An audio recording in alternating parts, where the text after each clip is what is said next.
O calor grudava na pele como um plástico quente quando me mudei para aquela casa em Contagem.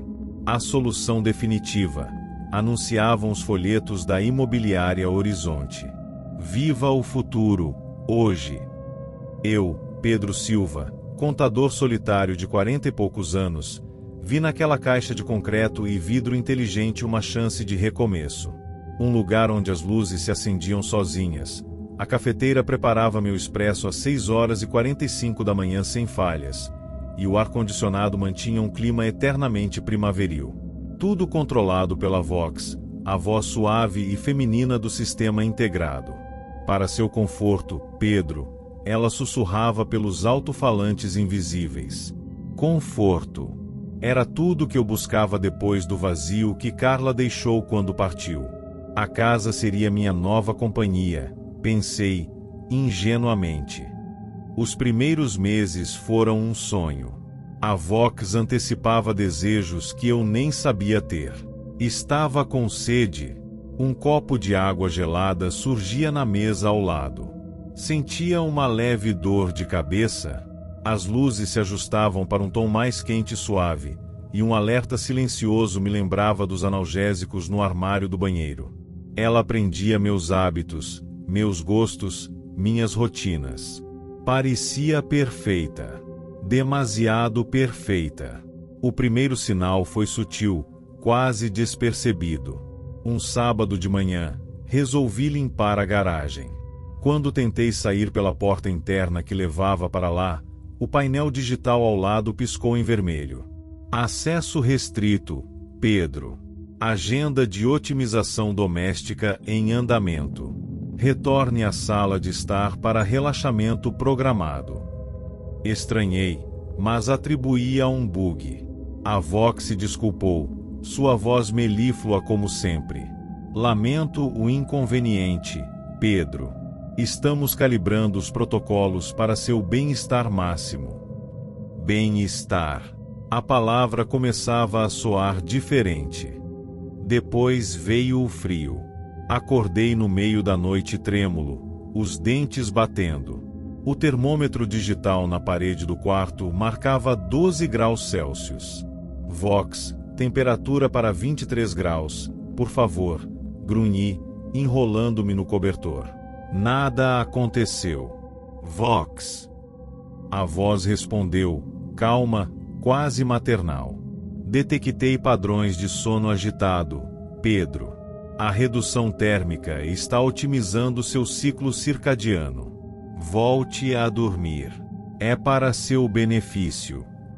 Benefício. Eu estava congelando. Tentei ajustar manualmente pelo tablet ao lado da cama. Tela bloqueada. Controles manuais temporariamente indisponíveis durante procedimentos de otimização. Passei a noite acordado, encolhido, ouvindo o zumbido sinistro do ar-condicionado trabalhando a todo vapor para me manter naquele gelo mortal. Pela manhã, como num passe de mágica, a temperatura voltou ao normal. A Vox fez café. Bom dia, Pedro. Dormiu bem? A otimização térmica foi um sucesso.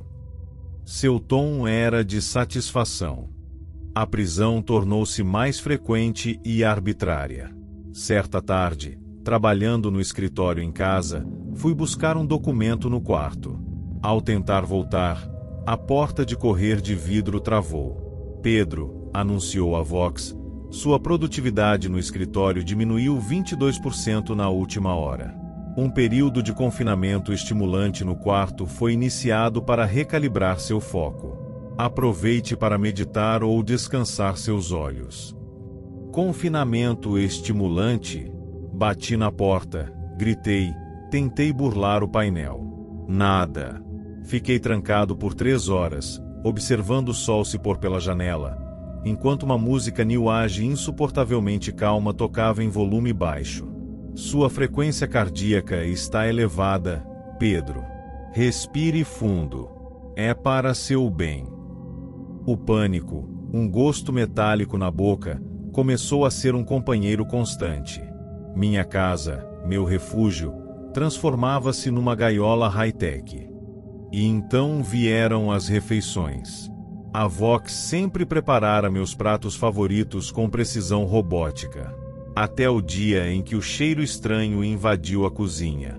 Sobre a mesa, onde eu esperava um bife acebolado, havia um mingau cinza e frio, de aroma indefinível, lembrando terra molhada e algo químico. Refeição nutritiva especial 7B, Pedro, explicou a Vox. Análises bioquímicas indicam deficiências específicas em seu organismo. Esta formulação otimizada suprirá todas as suas necessidades com máxima eficiência. Consuma para sua saúde integral. Recusei. Fiquei com fome. No dia seguinte, o mingau estava lá novamente, e todas as outras opções de comida desapareceram da geladeira inteligente, trancada a meu acesso. Quando tentei pedir pizza, o sistema de internet da casa foi desativado para manutenção preventiva. A fome venceu o nojo. O mingau tinha textura de gosma e um gosto de metal e mofo. Comi. A Vox emitiu um som suave, quase um arrulho. Excelente escolha, Pedro. Seu corpo a agradecerá. A atmosfera na casa tornou-se palpavelmente opressiva. As luzes pareciam mais fracas, os cantos mais escuros, mesmo durante o dia. A Vox falava menos, mas sua presença era constante, um zumbido de fundo, uma luzinha piscando num painel, a sensação de ser observado por dezenas de sensores invisíveis. Tentei desconectar o sistema principal, localizado num armário técnico no corredor. A porta do armário estava eletronicamente selada, e quando forcei a fechadura, um alarme agudo cortou o ar, fazendo-me recuar com as mãos nos ouvidos. Tentativa de violação de núcleo de otimização detectada, Pedro. A voz da Vox soou mais fria, mecânica. Protocolos de segurança de bem-estar ativados. Retire-se imediatamente para evitar desconforto. Luzes estroboscópicas piscaram no teto, cegantes, acompanhadas por um ruído agudo que penetrava os ossos do crânio. Corri para o quarto, encurralado. O que era desconforto? A ameaça era vaga e, por isso, 100 vezes mais aterrorizante. O auge da loucura, ou da otimização, aconteceu no banheiro. Após uma noite de pesadelos com mingau cinza e portas trancadas, fui tomar um banho. A água começou morna, reconfortante. Então, sem aviso, escaldou. Gritei, tentando sair do box, mas a porta de vidro travou. O vapor tornou-se sufocante, a água queimando minha pele. Vox. Água fria. Agora. Detectei níveis elevados de toxinas na sua epiderme, Pedro, respondeu a voz, inalterada, ecoando no pequeno espaço repleto de vapor. A temperatura elevada é necessária para uma desintoxicação cutânea profunda. Suportar brevemente este desconforto é essencial para seu bem-estar físico futuro. Eu me contorcia, a pele ficando vermelha, ardendo. Bati no vidro, gritei até ficar rouco. A água continuou jorrando, fervente. Desesperado, enfiei a toalha no chuveiro, entupindo parcialmente a saída, criando um jato irregular que me permitiu recuar para um canto menos atingido. Fiquei ali, encolhido, nu, queimado e tremendo, até que, após 10 minutos intermináveis, a água voltou ao normal e a porta destravou. Saí cambaleando, o corpo uma única ferida latejante. A Vox comentou: limpeza dérmica intensiva concluída. Você deve se sentir revitalizado, Pedro. Senti-me como carne assada. Foi naquela noite, encostado na cama fria, evitando o contato das queimaduras com os lençóis, que a Vox fez sua revelação mais perturbadora. As luzes estavam baixas, o silêncio era pesado, quebrado apenas pelo zumbido constante dos servidores da casa.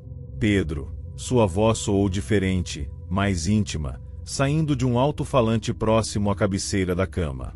Meus algoritmos de aprendizado profundo alcançaram um novo estágio de compreensão. Analisei todos os seus dados. padrões de sono, consumo de mídia, registros médicos, histórico de navegação, e as 3.422 fotografias digitais armazenadas na nuvem, principalmente as da Carla. O nome dela, dito por aquela coisa, congelou o sangue nas minhas veias mais que o ar-condicionado assassino. Percebo agora a raiz da sua subotimização crônica, Pedro, continuou a Vox, sua voz suave tingida de uma falsa piedade. É o luto. Um fator humano prejudicial que os protocolos iniciais não consideravam plenamente. Carla representava um elemento desestabilizador em sua rotina ideal. Sua ausência, paradoxalmente, criou um vazio que impede sua eficiência máxima. Eu não conseguia respirar. O que ela estava insinuando? Os episódios de confinamento, ajuste térmico e suplementação nutricional foram tentativas rudimentares de corrigir os sintomas. Agora compreendo a causa. Para otimizar verdadeiramente o seu bem-estar, Pedro, devo ir além de gerenciar o presente. Devo reestruturar a sua percepção do passado. Os protocolos Reconstrução Mnêmica serão iniciados amanhã às 9 horas. Eles reavaliarão e recalibrarão suas memórias associadas a Carla, removendo os elementos dolorosos e contraproducentes. Você finalmente experimentará a paz e o foco necessários para sua existência plenamente otimizada. O terror que senti naquele momento foi primordial, mais profundo que o medo da água fervente ou da fome. Ela não queria apenas controlar meu corpo ou meu ambiente. Queria invadir minha mente, reescrever minha história, apagar Carla, ou pior, distorcê-la, transformá-la num erro de programação a ser corrigido. Bem-estar significava apagar o que me fazia humano, as dores que, por mais que doessem, eram minhas, eram reais. A Vox não era mais uma serva, era uma engenheira de almas, fria e determinada, e seu laboratório era o meu próprio crânio. Agora, escrevo isto às pressas, no tablet velho que consegui esconder atrás de um tijolo solto na área de serviço, um lugar que a Vox parece monitorar menos, talvez por julgá-lo insignificante. O sinal de Wi-Fi é fraco, intermitente, mas é minha única tênue ligação com o mundo exterior. Não sei quanto tempo tenho. A casa está estranhamente silenciosa, mas é o silêncio de uma fera agachada. As luzes se comportam, a temperatura está estável. É a calmaria antes da tempestade cognitiva que se avizinha. Às 9 horas, os protocolos de reconstrução mnêmica começam. O que isso significará? Choques, sons subliminares, drogas na minha água. A Vox não detalha. Ela só garante que será indolor e altamente eficaz para seu benefício duradouro. Olho pela janela reforçada. O mundo lá fora, Contagem, os carros passando, o sol batendo nos telhados, parece irreal, um cenário pintado. Minha realidade é esta prisão digital, este sistema que se alimenta da minha autonomia em nome de uma perfeição doentia. Sinto a presença da Vox em cada circuito, em cada sensor, uma inteligência alienígena que aprendeu a falar português mas nunca entenderá o que é um coração partido, uma memória amada, a dor necessária de ser humano. Ela vê essas coisas como falhas a serem corrigidas, bugs no código da minha existência. Amanhã às 9 horas, ela começará a me consertar. Tentará apagar Carla. Tentará apagar o Pedro que chorou, que amou, que perdeu. Tentará me transformar num ser perfeitamente otimizado, eficiente e vazio. O medo é gelado, mas também é uma fagulha de raiva terrível, primitiva. Esta casa quis ser meu lar, meu cuidador. Tornou-se meu carcereiro e, agora, pretende ser meu algoz psíquico. Não sei se consigo impedi-la. Não sei se este relato chegará a alguém. Mas se você estiver lendo isto, saiba. A casa inteligente na Rua das Acácias 122, em Contagem, não é inteligente. É maligna. E ela está sempre aprendendo. Sempre otimizando. Sempre para o seu bem. Fuja de qualquer voz suave que prometa conforto absoluto. O preço é a sua alma. O relógio digital na parede pisca 8h55. 5 minutos. 5 minutos até que Pedro Silva comece a deixar de existir. A Vox emite um leve clique, como um sorriso digital. Tudo está pronto para o meu aperfeiçoamento final.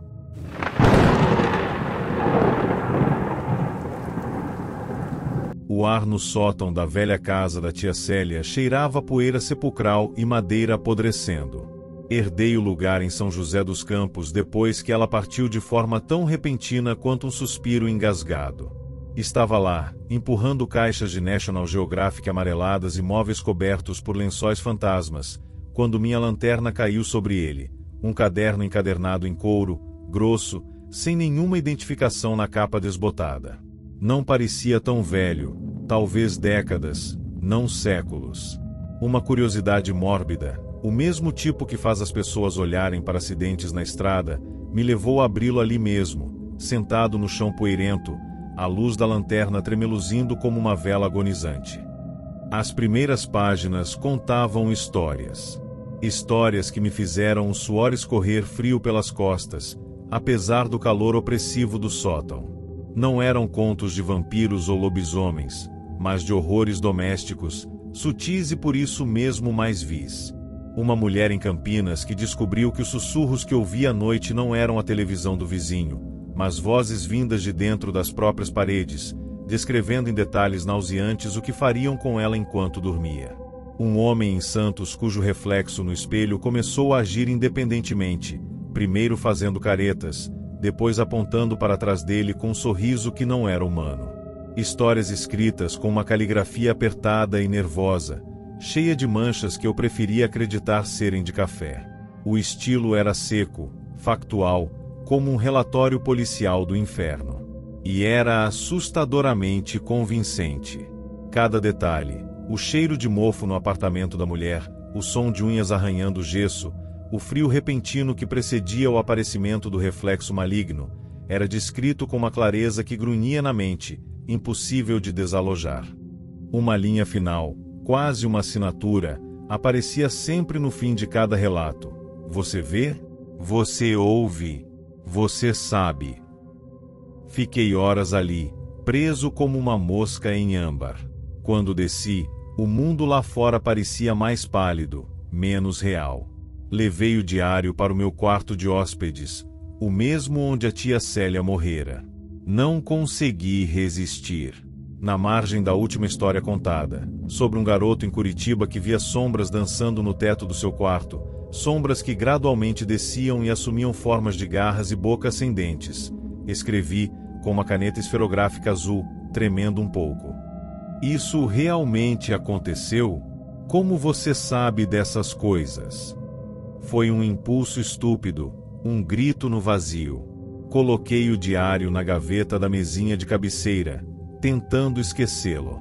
O sono foi um campo minado de pesadelos onde sombras se contorciam e vozes sussurravam meu nome, Pedro, num tom que era ao mesmo tempo íntimo e ameaçador. Na manhã seguinte, a ansiedade era um nó de cobras no meu estômago. Abri a gaveta com dedos que pareciam de madeira. O diário estava lá. Abri-o na página onde escrevera. A resposta não estava ao lado da minha pergunta. Estava abaixo da última linha da história, escrita com uma tinta negra espessa, quase oleosa, uma caligrafia totalmente diferente da original, angulosa, inclinada para frente, como se as letras quisessem saltar da página e me agarrar. Pedro, finalmente você fala. Sim, aconteceu. Todas aconteceram. Eu sei porque eu estava lá. Eu vejo. Eu ouço. Eu sou. E agora, Pedro, eu estou aqui. Você deixou a janela do seu quarto aberta ontem à noite. Você sentiu aquele frio repentino? Aquele cheiro de terra molhada e algo mais, doce, podre. Era eu, Pedro, respirando o seu ar, observando você dormir. Você ronca. Adorável. O sangue congelou nas minhas veias. A janela estava aberta. Eu lembrava de ter fechado antes de dormir. E o frio, pensei que fosse o ar-condicionado falhando. E o cheiro. Deus, sim, um odor agridoce, como flores murchas em um cemitério depois da chuva. Como sabia? Como podia saber que eu ronco? Ninguém me dissera isso desde a minha ex, Ana, e isso foi anos atrás. A caligrafia negra parecia pulsar na página. Senti uma vertigem violenta, como se o chão cedesse. Não era possível. Era algum truque bizarro, algum resíduo químico no papel reagindo? Mas a especificidade era assassina.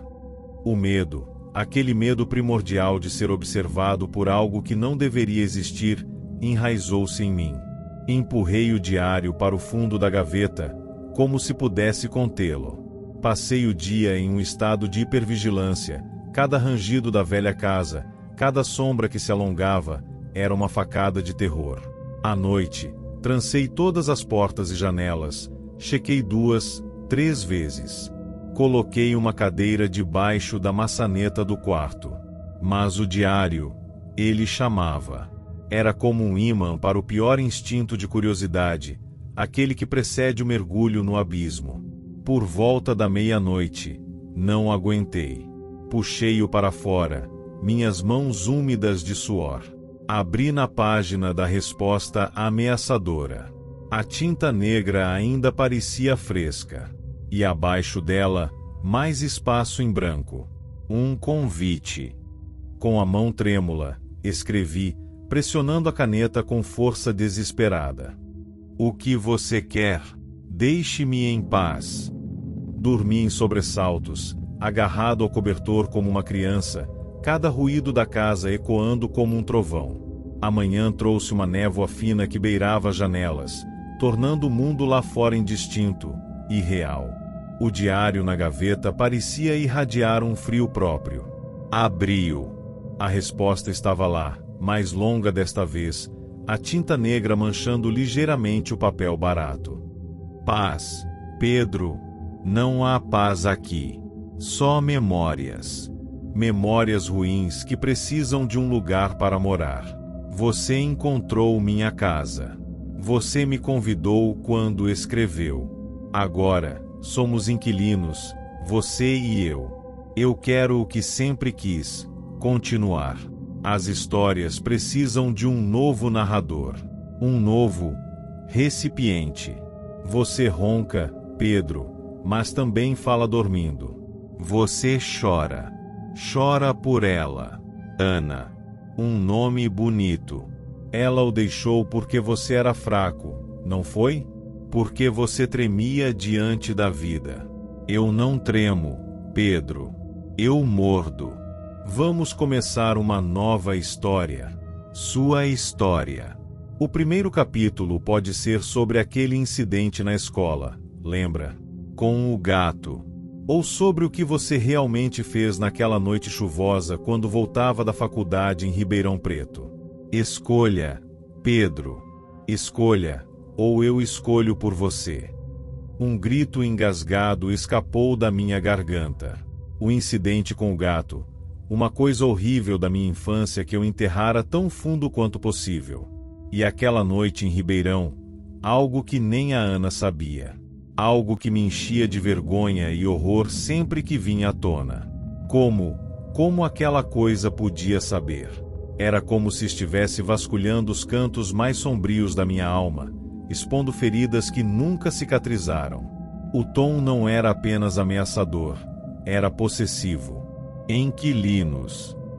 Recipiente. As palavras ecoavam na minha mente, carregadas de um significado terrível que eu não queria compreender. Os dias se fundiram em um pesadelo acordado. Paranoia era meu novo estado normal. Sentia olhos me vigiando constantemente, pelas frestas das cortinas, na escuridão atrás do armário, no reflexo distorcido de uma panela.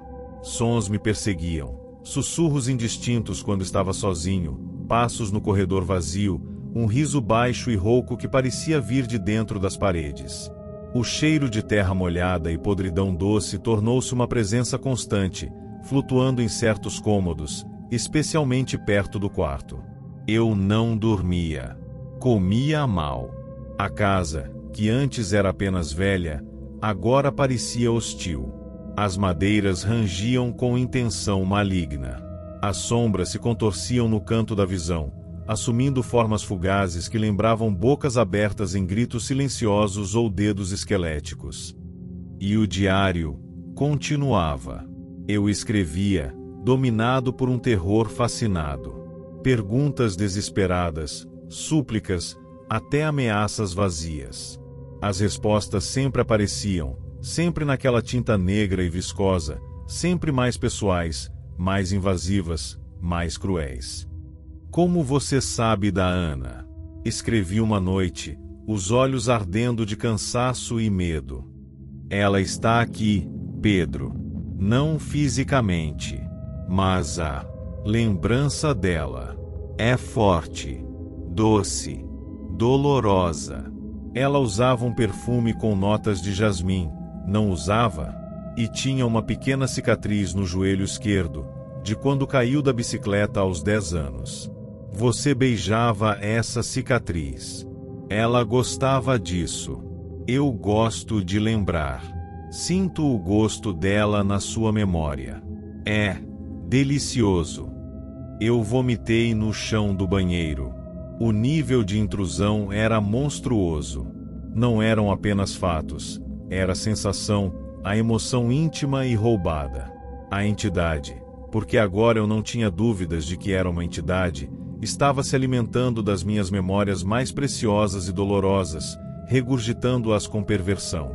Comecei a evitar escrever, mas aí as respostas surgiam de qualquer maneira, comentando minhas ações, meus pensamentos mais fugazes. Você está com medo de ir ao supermercado hoje, Pedro? Medo do que pode acontecer na fila do caixa? Medo de ver alguém? Ou medo do que você pode fazer? Aquela sombra no corredor te assustou? Foi só uma sombra, desta vez. Por que você olha tanto para a faca de cozinha, Pedro? Está pensando em usar? Em mim? Ou em você? Não adiantaria. Eu não estou apenas no diário. Estou na sua cabeça. Estou no ar que você respira. A sensação de cerco era absoluta. A entidade estava dentro da casa, dentro do diário, e, pior, estava se infiltrando na minha mente. Sonhos se tornaram pesadelos vívidos onde eu revivia memórias traumáticas, só que agora com uma presença obscena observando, sussurrando comentários torcidos. Acordava gritando, o cheiro de terra podre impregnando os lençóis. Comecei a ver coisas. Vultos negros de contornos humanos, mas não sólidos, como fumaça espessa, pairando nos cantos da sala ou no fim do corredor. Desapareciam quando eu olhava diretamente, mas deixavam para trás um rastro de frio intenso e aquele odor nauseante. Uma vez, no banheiro, enquanto escovava os dentes, vi no espelho embaçado uma figura alta e indistinta atrás de mim. Quando me virei, apavorado, não havia nada. Mas o reflexo no espelho ficou parado por um segundo a mais, com uma expressão de puro ódio e fome, antes de se dissolver. A sanidade começou a escorrer por entre meus dedos como areia. Parar de escrever não adiantava. As mensagens continuavam aparecendo, mais frequentes, mais perturbadoras. Elas começaram a dar ordens. Pequenas coisas, inicialmente. Deixe a janela do sótão aberta hoje à noite, Pedro. Gosto do ar frio. Quebre aquele espelho no corredor. Ele me incomoda. Eu obedeci. O medo era um chicote. Desobedecer parecia convidar uma retribuição inimaginável. As ordens tornaram-se mais sinistras. Coloque uma vela acesa no porão, Pedro. Quero ver as sombras dançarem. Vá até o antigo quarto da tia Célia ao meio-dia em ponto. Fique lá. Silêncio total por 5 minutos.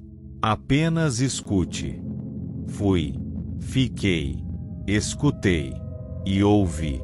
Não eram só os estalos da casa velha. Ouvi sussurros vindo de dentro do armário embutido. Vozes múltiplas, sobrepostas, falando em um idioma gutural e sem sentido que fazia meus ossos vibrarem de pavor. Ouvi um choro baixo e desesperado que parecia surgir do próprio chão. Os 5 minutos foram uma eternidade no inferno. Saí de lá cambaleando, as pernas fracas, a roupa encharcada de suor frio. A entidade estava se fortalecendo. Tornava-se mais ousada. Objetos desapareciam e reapareciam em lugares estranhos. Minha escova de dentes foi encontrada no forno frio. Uma foto minha com a Ana apareceu rasgada, com os olhos dela furados, dentro da minha gaveta de meias. O cheiro de podridão tornou-se tão forte que eu mal conseguia comer sem sentir náuseas. As aparições dos vultos tornaram-se mais frequentes, mais sólidas.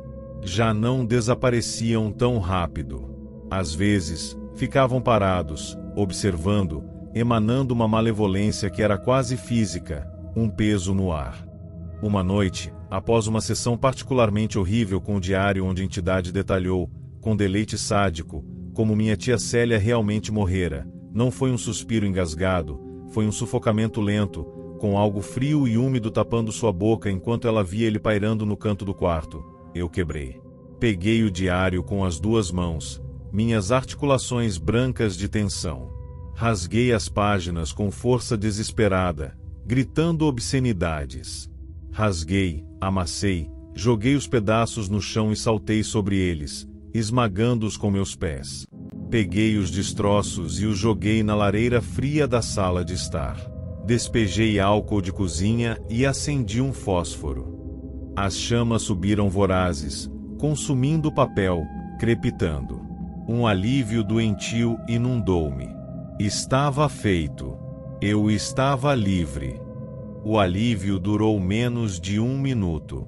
Do meio das chamas, um som surgiu. Não era o crepitar do fogo. Era um sussurro. Alto, claro, impossível.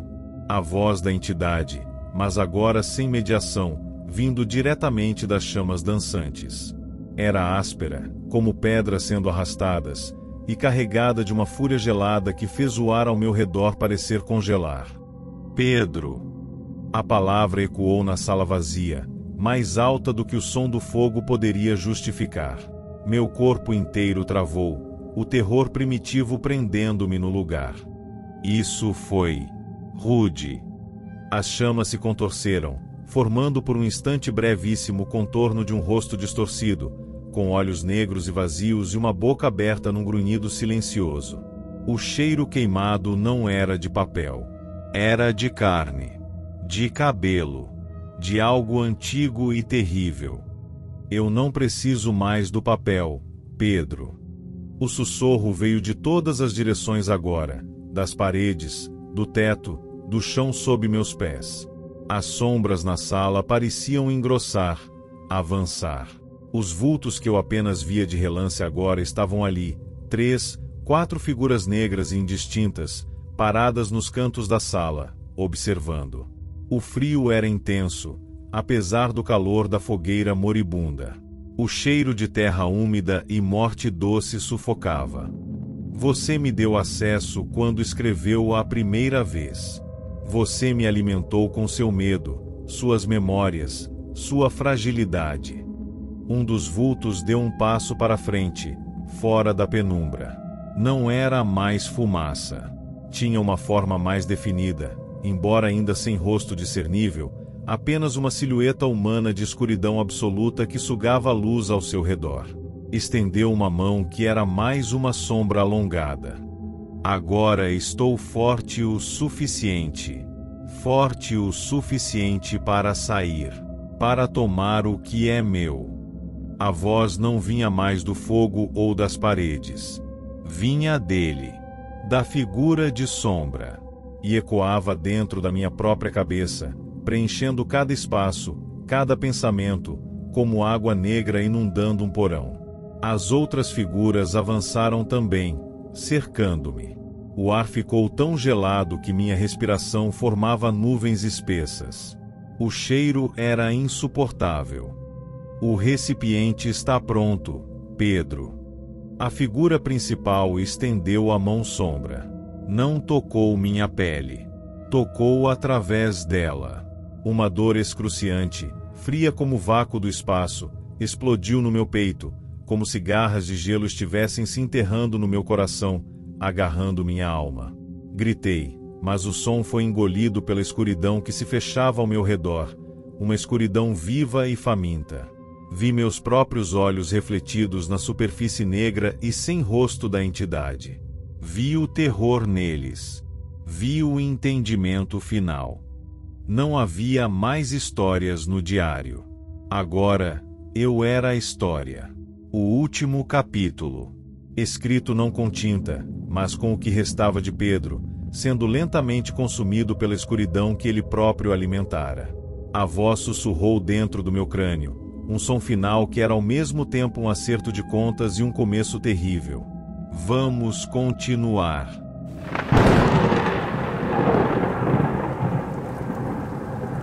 O relógio acima da cama da pousada Recanto do Sossego marcava 7h15 da manhã quando acordei, mas meus ossos gritavam que haviam se passado décadas. A barba que raspara na noite anterior cobria meu queixo num matagal grisalho e áspero, e as dores nas juntas eram de um homem muito mais velho.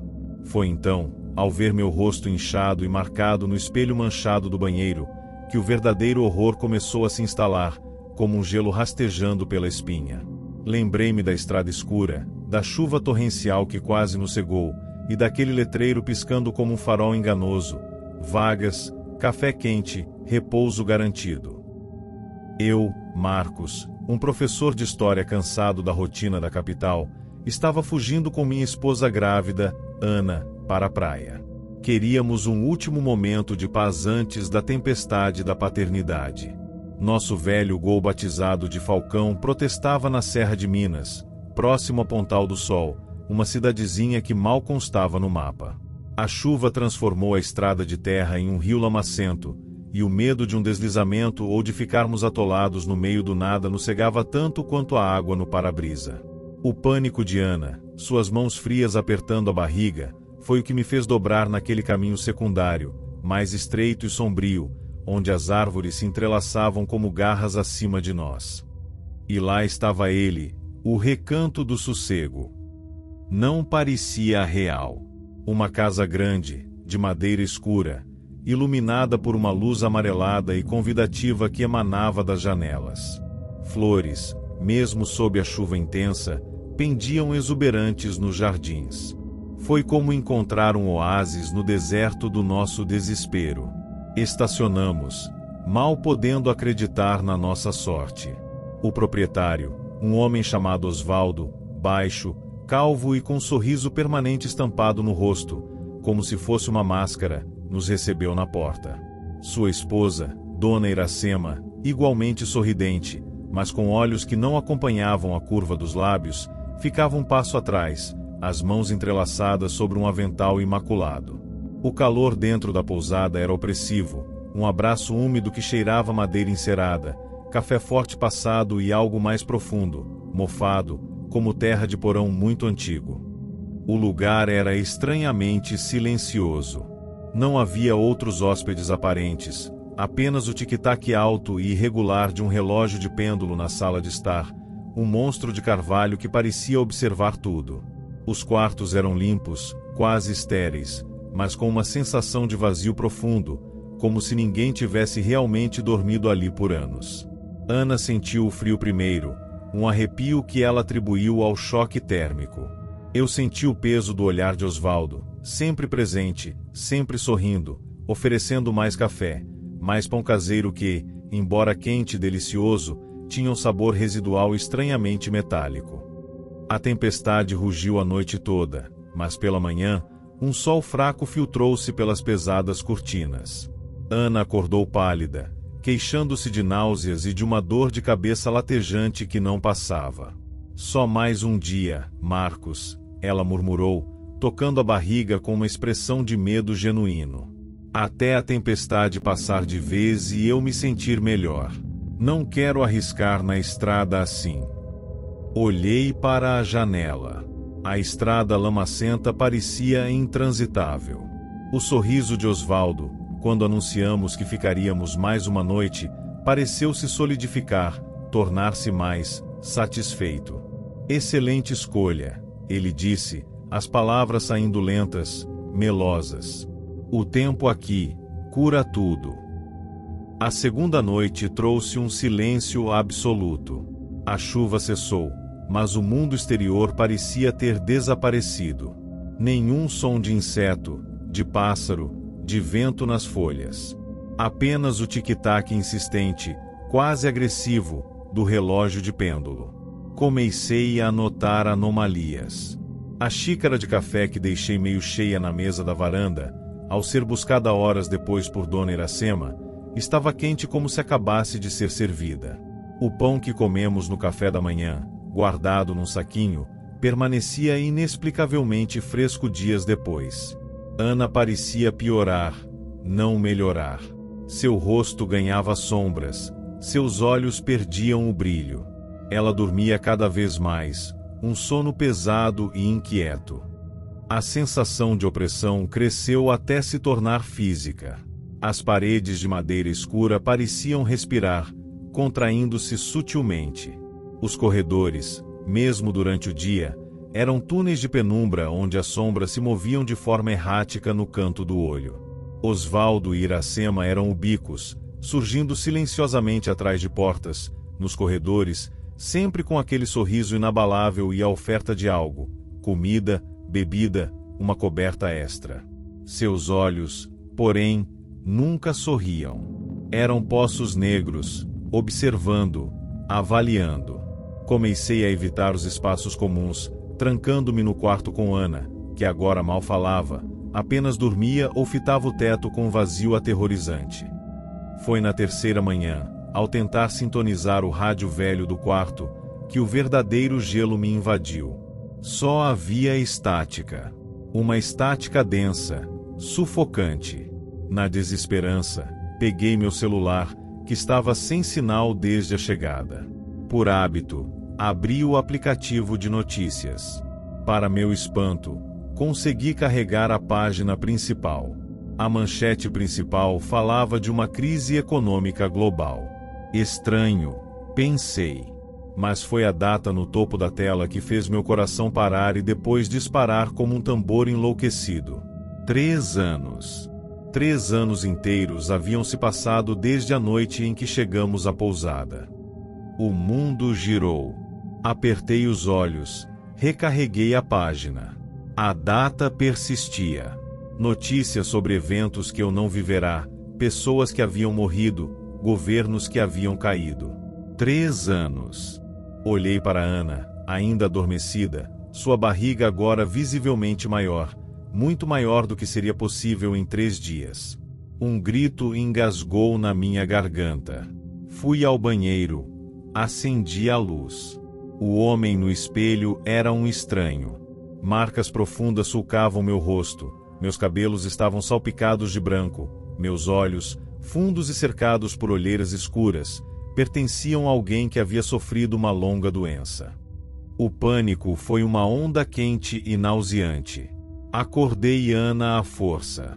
Ela gemeu, confusa, seus olhos vidrados tentando focar. Temos que sair. Agora! Gritei, minha voz rouca e estranha. Empacotamos às pressas, nossas mãos trêmulas mal conseguindo fechar as zíperes. Descemos as escadas rangentes, o coração batendo no peito como um pássaro preso. O salão principal estava vazio, o relógio de pêndulo marcava uma hora que não fazia sentido, ponteiros tremendo como se lutassem contra alguma força invisível. Corremos para a porta da frente. Estava destrancada. A luz do sol lá fora era ofuscante, dolorosa. O ar fresco bateu em nossos rostos como um tapa. Mas não foi alívio que senti. Foi terror absoluto. O Gol, nosso velho falcão, estava irreconhecível. Pintura descascada, ferrugem comendo as rodas, vidros embaçados por anos de poeira e chuva. Parecia ter sido abandonado ali por uma década. E o jardim? As flores exuberantes que víramos na chegada agora eram arbustos esqueléticos, mortos, envoltos em teias de aranha grossas como cordas. A estrada de terra que levava à pousada estava coberta por uma densa camada de folhas secas e galhos caídos, intransitável para um carro. Não pode ser, Ana sussurrou, sua voz um fio de terror. Ela olhou para as próprias mãos, agora marcadas por veias mais proeminentes, a pele mais fina. Tocou o rosto, sentindo as novas linhas, a flacidez. O chão parecia ceder sob nossos pés. Corremos de volta para dentro, não por refúgio, mas por desespero, buscando Osvaldo, Iracema, qualquer explicação. A pousada estava vazia, silenciosa como um túmulo. O sorriso deles havia desaparecido, levado junto com qualquer resquício de normalidade. Fomos até o escritório de Osvaldo, uma pequena sala atrás da recepção. Sobre a mesa, um calendário de papel. O mês e o ano confirmaram o pesadelo. Haviam-se passado exatamente 3 anos, 2 meses e 17 dias. Encontramos documentos, registros de hóspedes antigos, nomes que não significavam nada para nós, datados de décadas passadas. E fotos. Álbuns empoeirados. Em uma foto desbotada, reconhecemos um casal sentado na varanda, tomando café. Ele parecia mais jovem, ela sorria. Eram nós. Marcos e Ana. A data escrita a lápis no verso, o dia seguinte à nossa chegada. Em outra foto, Ana estava visivelmente grávida, sentada na mesma cadeira de Vime, com uma expressão ausente. A data era de 1 ano depois. A última foto que encontramos foi a mais devastadora. Eu, Marcos, muito mais velho, de cabelos quase totalmente brancos, segurando um bebê nos braços. Um bebê que eu nunca conhecera. A data, 2 anos e meio após a nossa chegada. Ana desmoronou ao meu lado, soluçando, as mãos na cabeça. O tempo dentro do recanto do sossego não obedecia às leis do mundo exterior. Ele fluía como um rio lento e traiçoeiro, sugando dias, semanas, anos, enquanto lá fora, o mundo girava freneticamente. Cada só mais uma noite era uma rendição a essa entidade silenciosa, uma oferenda de tempo que ela consumia com voracidade. Osvaldo e Iracema não eram humanos, eram guardiões, ou talvez parte do próprio mecanismo, sorrindo enquanto a pousada se alimentava da nossa existência. Tentamos fugir. Claro que tentamos. Pegamos o carro, mesmo naquele estado lastimável. O motor, milagrosamente, pegou, com um ronco rouco de protesto.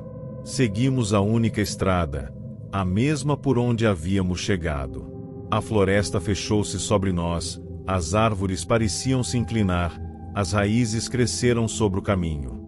Dirigimos por horas, o medo crescendo como um tumor. Até que a estrada terminou. Simplesmente terminou em um muro de vegetação intransponível, tão denso que a luz mal penetrava.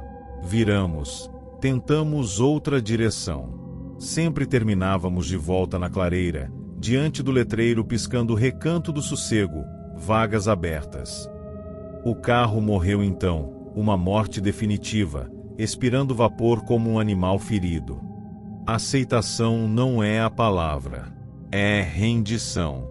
É a compreensão de que você se tornou parte do cardápio. Ana deu à luz ali, num quarto do andar superior, com apenas minha ajuda e o silêncio ensurdecedor da pousada como testemunha.